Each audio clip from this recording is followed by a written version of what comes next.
اس video میں آج ہم آپ کو بتائیں گے کہ ماہرین علم نجوم کے حساب سے خوش قسمت بچے کن مہینوں میں پیدا ہوتے ہیں، یعنی کن مہینوں میں پیدا ہونے والے بچوں کے خواص کیا ہوتے ہیں۔ تو خواتین و حضرات، ماہرین علم نجوم کے تجربات و مشاہدات جو بچوں کی پیدائش کے سلسلے میں منظر عام پر آئے ہیں، وہ ہم آج اس ویڈیو میں بیان کریں گے۔ یہ آپ بڑا کلیئرلی سمجھ لیں کہ یہ تمام تجربات اور مشاہدات جو آج ہم آپ تک پہنچا رہے ہیں، یہ صدیوں کی ریسرچ کے بعد پبلک کیے گئے ہیں۔ گو کہ ان کے مستند ہونے میں کسی قسم کا کوئی شک نہیں ہونا چاہیے، مگر اس کے ساتھ ساتھ حیثیت مسلمان ہمارا یہ ایمان بھی ہونا چاہیے کہ یہ سب دن، سب مہینے، سارے سال اللہ تعالیٰ کی تخلیق کرتا ہے اور اللہ تعالیٰ ہی ہم تمام انسانوں کے مقدر اور نصیب کے خالق ہیں۔ بہرحال ہم آپ تک یہ معلومات ایک کیس اسٹڈی کے طور پر ضرور پہنچانا چاہیں گے، اور ہم چاہیں گے کہ آپ اپنی فیڈ بیک سے ہمیں ضرور آگاہ کیجیے کہ آپ اس ریسرچ کے بارے میں کیا سوچتے ہیں۔ خواتین و حضرات، ہم ماہرین علم نجوم کی یہ سوچ آپ تک پہنچا دیں کہ ان کے خیال میں جو بچہ جنوری کے مہینے میں پیدا ہوگا، یعنی سال کے پہلے مہینے میں پیدا ہوگا، وہ بچہ عقل مند، معاملہ فہم، حوصلہ مند، ہمدرد، مستقل مزاج، سخی اور حصول علم میں فوکسڈ رہے گا، یعنی وہ بچہ مصیبت میں جلد گھبرانے والا نہیں ہوگا۔ اس کے علاوہ وہ دوسروں کے ساتھ ہمدردی کا سلوک کرے گا اور اس میں کنسسٹنسی کی، یعنی مستقل مزاجی کی کوالٹی ضرور ہوگی، جو کسی بھی شعبہ زندگی میں کامیابی کے لیے اشد ضروری ہے۔ اس کے بعد ماہرین علم نجوم سال کے دوسرے مہینے کا جائزہ لیتے ہوئے کہتے ہیں کہ جو بچہ فروری میں پیدا ہوگا وہ آرگنائزڈ، سلیقہ شعار، آرٹسٹ، زندہ دل، ہنس مکھ، سنیما تھیٹر اور کھیل کود تماشے کو پسند کرنے والا اور منصف مزاج مگر تنہائی پسند ہوگا۔ یعنی ماہرین کے ان دعووں کا اگر ان ٹوٹل جائزہ لیا جائے تو عام طور پر فروری میں پیدا ہونے والے بچے قدرتی طور پر اپنے اندر ایک آرٹسٹک ٹچ لیے رکھتے ہیں، ان کو اللہ تعالیٰ کی طرف سے وجدانی قوتیں، کریٹو سکلز عطا ہوتی ہیں، اور یہ بات آپ اچھی طرح جانتے ہیں کہ ہر آرٹسٹ تنہائی پسند بھی ہوتا ہے، یعنی وہ لوگوں میں گھلنا ملنا زیادہ پسند نہیں کرتے ہیں، وہ بلکہ اپنی ہی ایک دنیا بنا کر بیٹھے ہوتے ہیں اور اسی دنیا میں چاہیں تو وہ پوری زندگی بھی گزار سکتے ہیں۔ بڑھتے ہیں سال کے تیسرے مہینے میں جنم لینے والے بچوں کی طرف، یعنی وہ بچے جو مارچ کے مہینے میں پیدا ہوتے ہیں۔ ماہرین کا خیال ہے کہ ایسے تمام بچے سخی، اپنی دھن کے پکے، دنیا کو گھوم پھر کر دیکھنے والے اور زمانہ ساز اور زمانہ شناس ہوتے ہیں۔ ایسے بچے اکثر موسیقی کے ماہر بھی ہوتے ہیں۔ بڑھتے ہیں سال کے چوتھے مہینے کی جانب، یعنی اپریل کی طرف۔ جو بچے اپریل میں اس دنیا میں تشریف لاتے ہیں وہ ماہرین کی رائے میں قدرتی طور پر جوشیلے، پختہ خیالات والے، حاکمانہ شان و شوکت والے، عالی دماغ اور جدت طراز یعنی انوویٹو ہوتے ہیں، زمانے سے آگے کا سوچتے ہیں۔ اس کے علاوہ اگر اپریل کے مہینے میں پیدا ہونے والے بچے اگر بزنس میں آ جائیں تو یہ کامیاب تاجر ثابت ہوتے ہیں، کیونکہ لوگوں کے ساتھ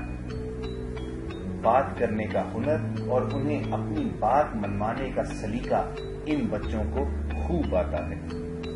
اس کے بعد باری آتی ہے سال کے 5ویں مہینے یعنی مئی کی۔ خواتین و حضرات، ماہرین کا ماننا ہے کہ مئی کے مہینے میں جو بچہ پیدا ہوگا وہ تھوڑی کیوریوسٹی قدرتی طور پر اس کے مزاج میں رکھ دی جائے گی۔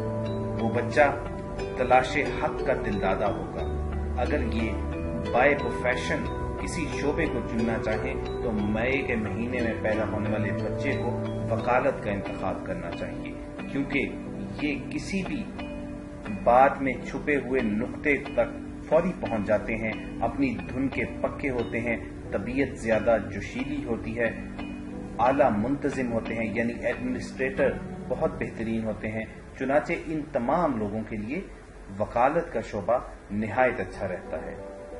اگرچہ مئی کے مہینے میں پیدا ہونے والے بچوں میں ایک شاہانہ مزاج ضرور ہوتا ہے، لیکن اس کے ساتھ ساتھ ان میں عفو کا مادہ یعنی معاف کرنے کی صلاحیت بہت زیادہ ہوتی ہے۔ اب آتے ہیں سال کے گرم ترین مہینے یعنی جون کی طرف۔ خواتین و حضرات، ماہرین اس مہینے میں پیدا ہونے والے بچوں کے بارے میں یہ رائے رکھتے ہیں کہ یہ بچے عموماً متزلزل خیالات یعنی کنفیوزڈ اسٹیٹ آف مائنڈ میں ہوتے ہیں، چالاک ہوتے ہیں، پرلے درجے کے سازشی ہوتے ہیں، لیکن اس کے ساتھ ساتھ معاملے کو سمجھنے والے اور دنیا کو گھوم پھر کر دیکھنے والے اور اپنی آنکھ سے پرکھنے والے ہوتے ہیں۔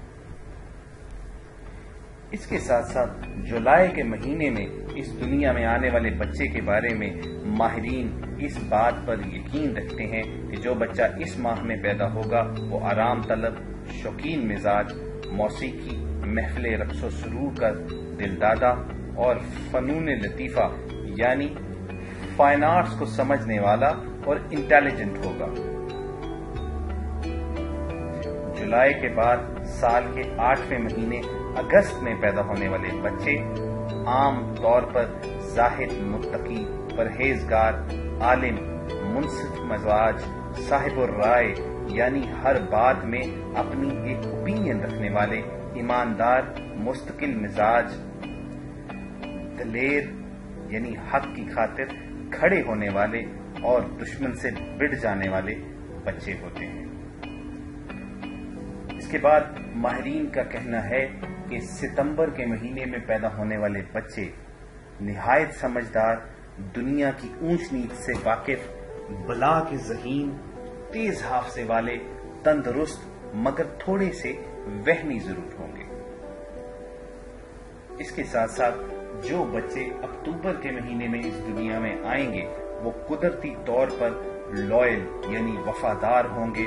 اپنے دوستوں کے ہمیشہ ہمدرد، مونس اور غمخوار ہوں گے، اور بعض اوقات یہ بچے اپنے دوستوں کے ساتھ محبت اور مروت کے رشتے کے سبب اپنا نقصان کر بیٹھتے ہیں۔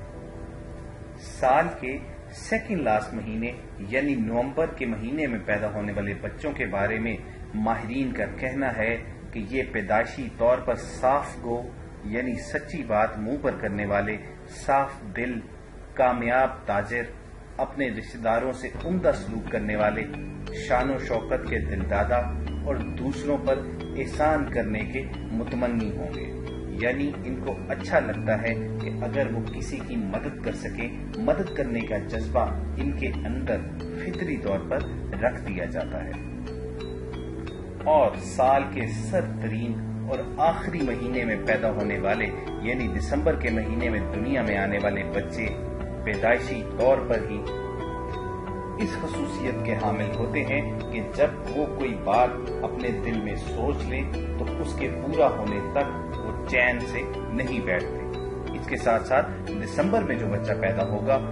خوش گفتاری یعنی گفتگو کرنے کا بہترین سلیقہ اس کو قدرت کی طرف سے ودیعت ملے گا۔ اس کے علاوہ یہ بچے عموماً حوصلہ مند اور مستقل مزاج ہوتے ہیں، چنانچہ زندگی کے ہر میدان میں کامیابی ان کے قدم چومتی ہے۔ تو خواتین و حضرات،